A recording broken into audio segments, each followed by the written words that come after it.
Good morning, everyone. It's Saturday. Anyway.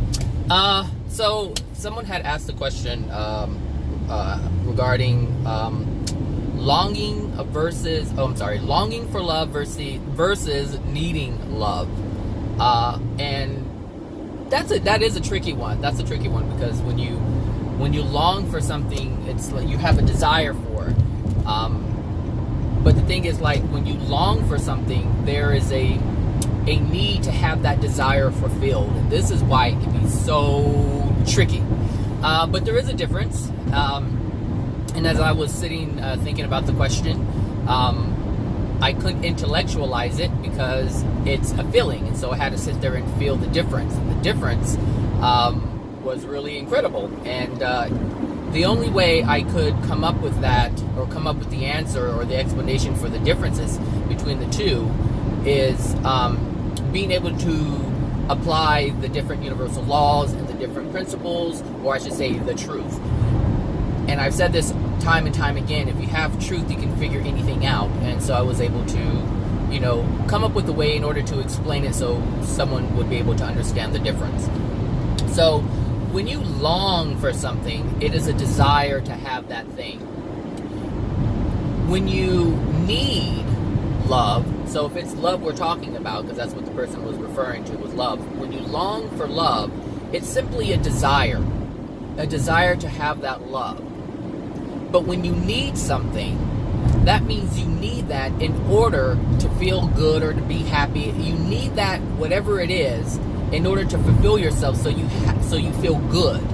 That's the difference. So you have what you would term as happiness and joy. So if you need love from someone, that means that there is a lack of it, and you need it from them in order to fulfill the lack that you have.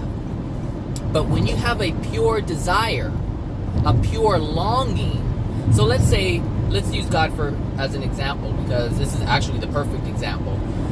When you long for God, when you long for God's love, it's a pure desire to have that love.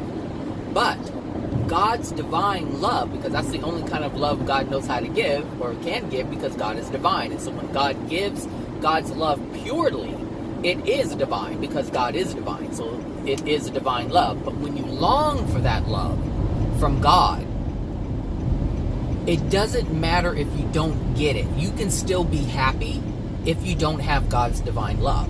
And this is why, AJ talks about the divine love path, which is, on a path to receiving God's love, or you can be on a natural love path, which is man's own ability to generate his own love for himself and others.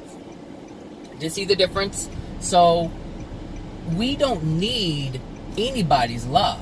That's the thing. We don't need a husband or a wife or a girlfriend or brother or sister's love. We don't need that love, because we have the ability to love ourselves. We have the ability to generate that love for ourselves. And so we don't need it. But if you need something, it is considered an addiction, meaning I need this in order to have this. So for a person who needs drugs in order to suppress the pain, they need the drug so that they can feel happy, because the drugs is going to allow them to feel the feeling of happiness. Look, I was trying to slow down and let you go, but I need to get Starbucks. And that's the difference. Need, meaning you need something in order to counter a sense of lack that you have. So if you feel you need God's love, then that means there's a sense of lack within you, and you need God's love in order to take that away. And a lot of people have this addiction. They're like, I need God, and people do this all the time, not understanding that they're not receiving God's love, because you can't need God's love. That's the thing. And this is why I said it's so tricky. When you have a pure intent, or pure longing, I should say, for God's love, it's almost like, how can I explain this to where you can understand an example? Okay, let's say this. Let's say you're a millionaire, and you have 7 cars, Bentleys, Ferraris, whatever it is. But there's this other car out there that you're longing for. And you're like, oh, I would really like to have that car. Oh, that'd be so nice to have. that is a pure longing for something, but it's not a longing because you're experiencing lack. If you have 6 cars already, it doesn't matter if you get that 7th one or not, because you have 6 cars already.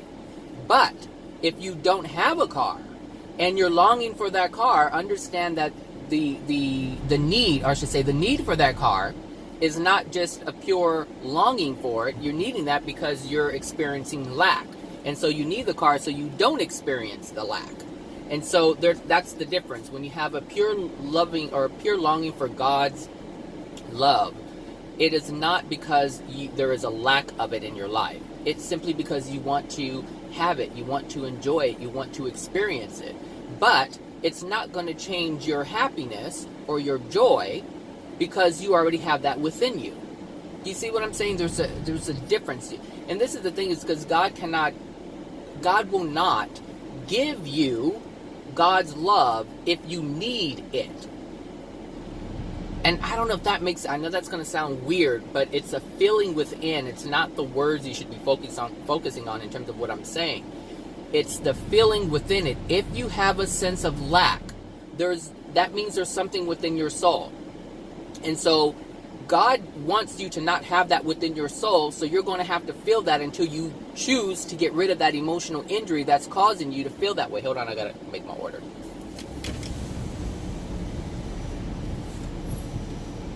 Hi, what can I get started for you? Hi, let me get a venti blonde iced soy vanilla latte. Venti blonde, soy iced vanilla latte. You got it. Anything else for you? Yeah, and a large venti water. And one more time? A large venti water. Okay, you got it. Anything else? Nope, that's it. $5.35. Thank you. Thank you. Did I say soy? I think I said soy. Because, did I say soy? Ugh. Because it didn't come out to the same price as it did yesterday, so that's not, I'm tripping. Anyway, so God wants has a desire for you to have all emotional injuries removed from your soul. So God is not going to come and give you something if there's something precluding that love from coming. So God cannot give you that love that you are needing, because if you have an emotional injury within your soul, then there's something in there that's causing you to need that love to counter that which dwells within your soul that's unloving. But, or I should say, the thing is, like I said, God wants you to be free of all emotions. So God's not going to give you God's love while that emotion still resides in your soul. So therefore, that is a need. But if you don't have that emotional injury within you, or I should say you have a desire to have it removed, if you have a pure desire to have that emotion removed, God can, at the same time you're releasing, you can have God's love enter you. It can happen at the same time. It doesn't have to happen like this first and then that. But this is the difference between the desire. So if you have a pure desire, a pure longing, I should say, for God's love, and you also have a willingness to release that which dwells within your soul, then God will respond to you and give you God's love, and at the same time you would end up crying, releasing that emotional injury. So like one of the things that had happened to me a while back is I didn't have a belief that God that I could receive God's love. For whatever reason in my childhood, I felt that God could not love me, whether it was because I was taught that, I was gay and that's why God's not going to love me, or because I'm whatever, it doesn't matter what it is, because I've done something wrong, God's not going to love me, because people are taught, if you sin, God can't love you and you're dirty and blah, blah, blah. So if you have sex and you're not married, those are one of the things that people say, you can't, God can't love you because you're bad and you've done these things. So whatever it was that was in me, I held as a belief that God could not love me, like I couldn't have a relationship with God. So what happened was, at one point I acknowledged through the truths, through the intellectual truths, and at some point I allowed that truth to enter my soul. So I actually felt and believed that God can love me and does love me. That's the thing, is I realized that God does love me as a soul, as one of his children.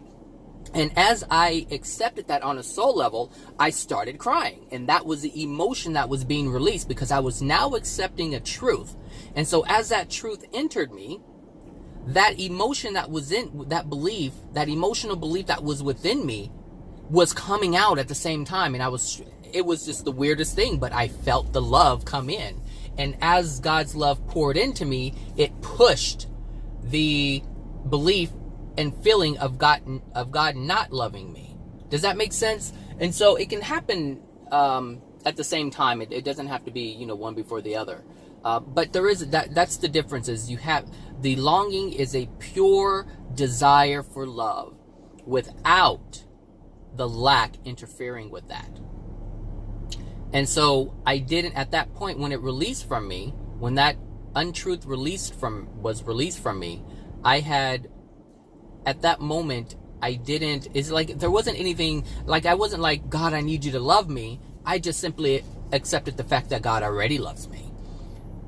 Do you see what I'm saying? It wasn't because I didn't feel loved by God, because that part wasn't even there. I just felt like I couldn't receive God's love. I couldn't have a relationship, but that didn't mean that God didn't, or I should say, how would I, it wasn't like I was really longing for God's love. I just accepted the truth that God already loved me, and it happened. But that's the difference, is when you need something, you need it to replace or take away the feeling of lack that you have, or the pain that you have, or the sadness that you have.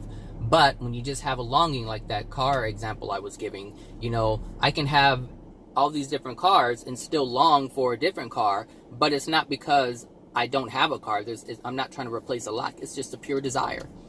Some people have a desire to be a scientist. Well, it's not because they've experienced a lack, but they just simply have a pure desire, a pure longing to have that experience.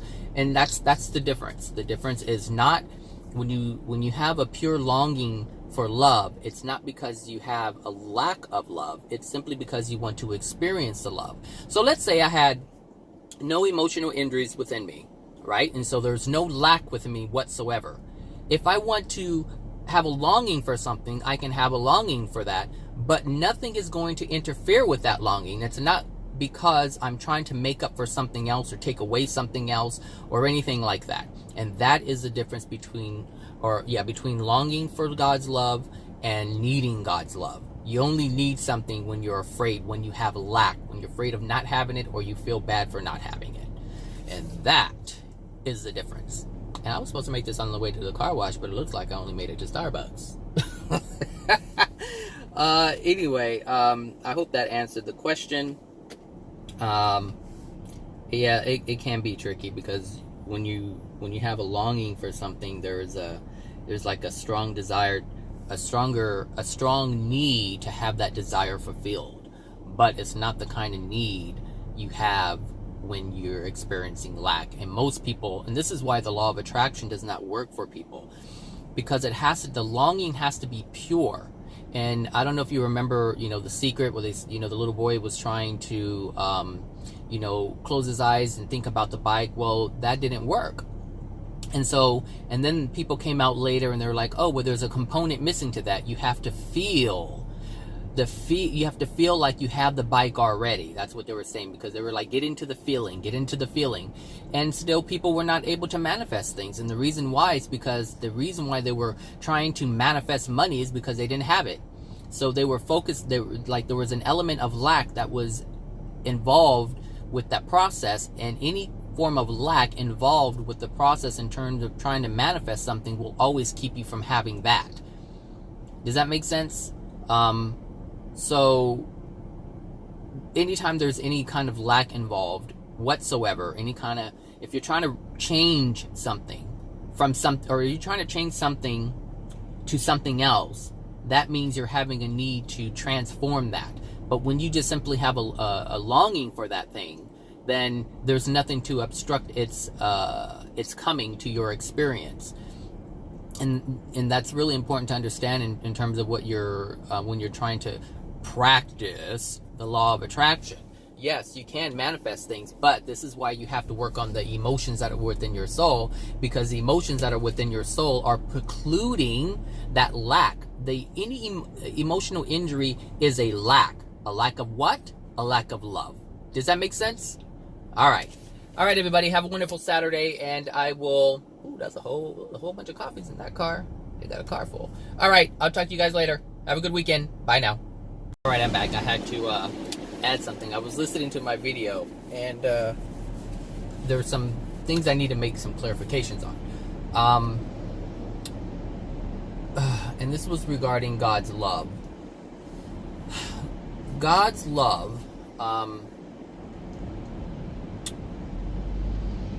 this is what it was.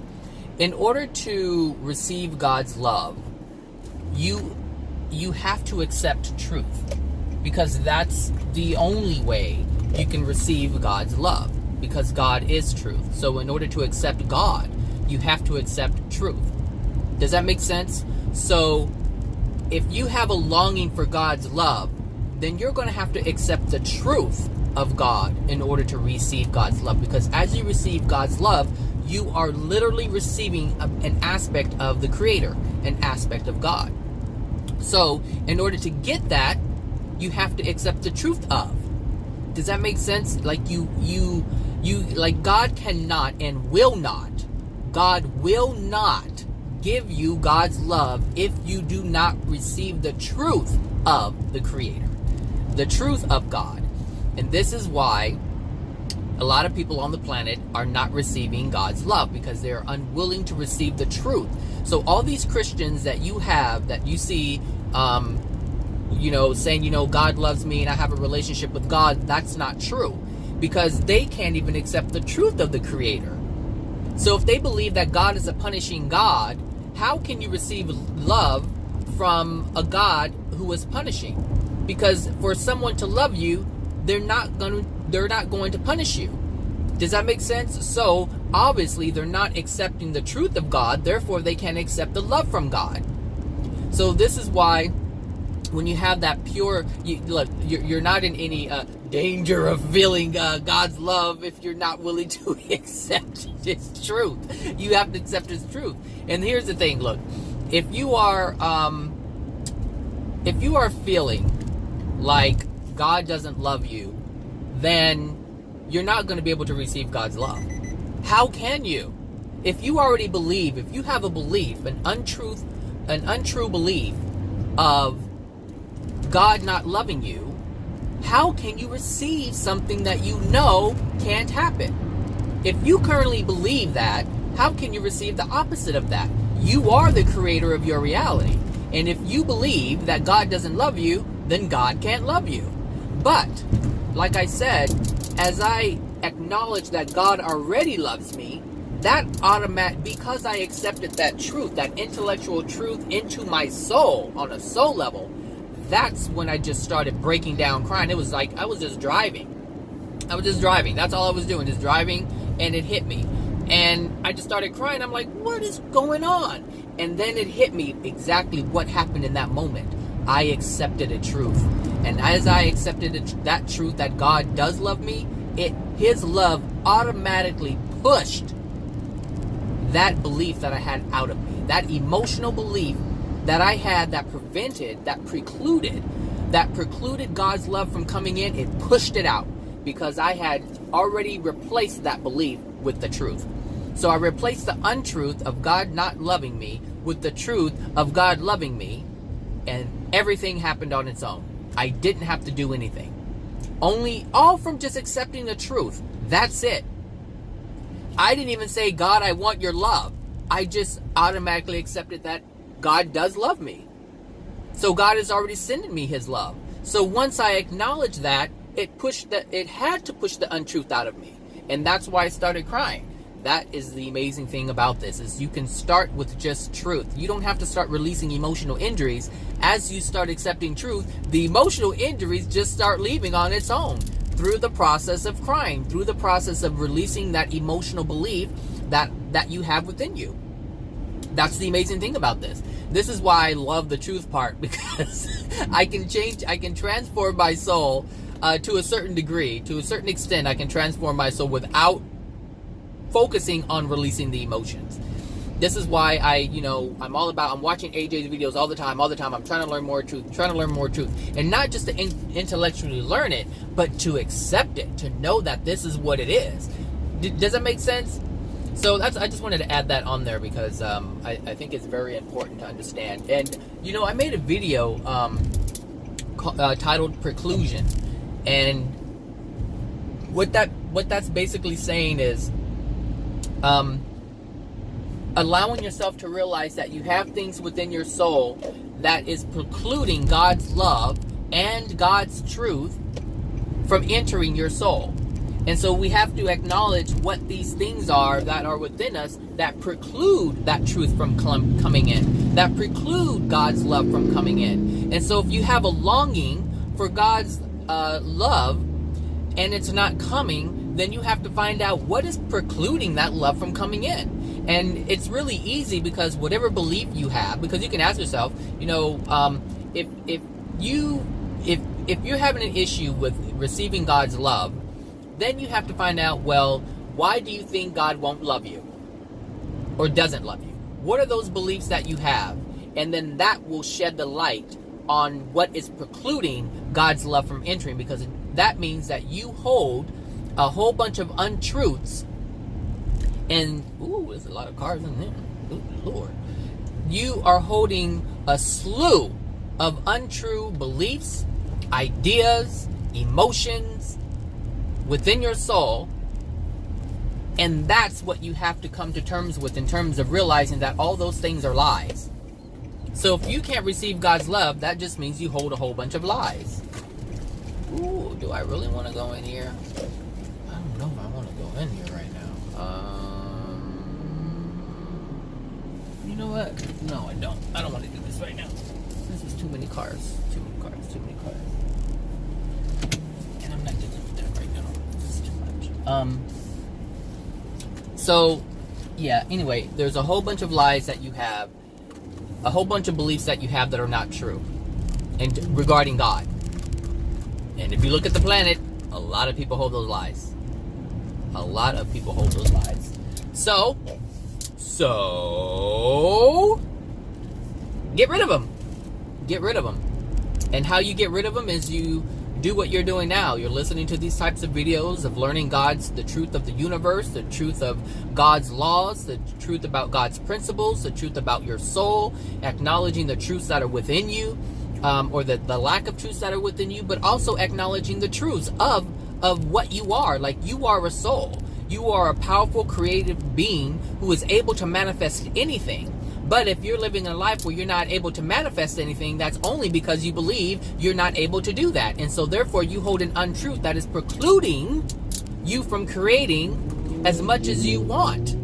Like, whatever your desires are, you can have all of those desires. But if there is a desire that is not being able, or you're not able to manifest, that's only because you have a belief that is opposite of that precludes that manifestation from coming into your experience. Hello and goodbye. Because this is the end of the video. So I hope that makes sense. I hope that helped you a little bit in terms of understanding the longing and the need, the differences between that, and also being able to move forward knowing that you got this. Like, you have it. You can figure this out. You can do this.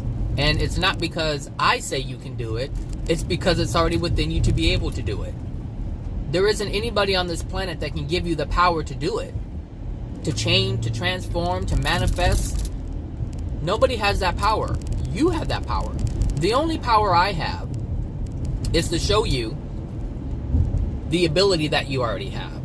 That's all. I can't give you the power. Nobody can do it for you. I can just say, hey, look, this is what you're capable of. There you go. Run with it. Fly, birdie, fly. Anyway, I hope you guys have a great Saturday. I'm going to start mine. And hopefully tomorrow is an even better day. All right? Bye now.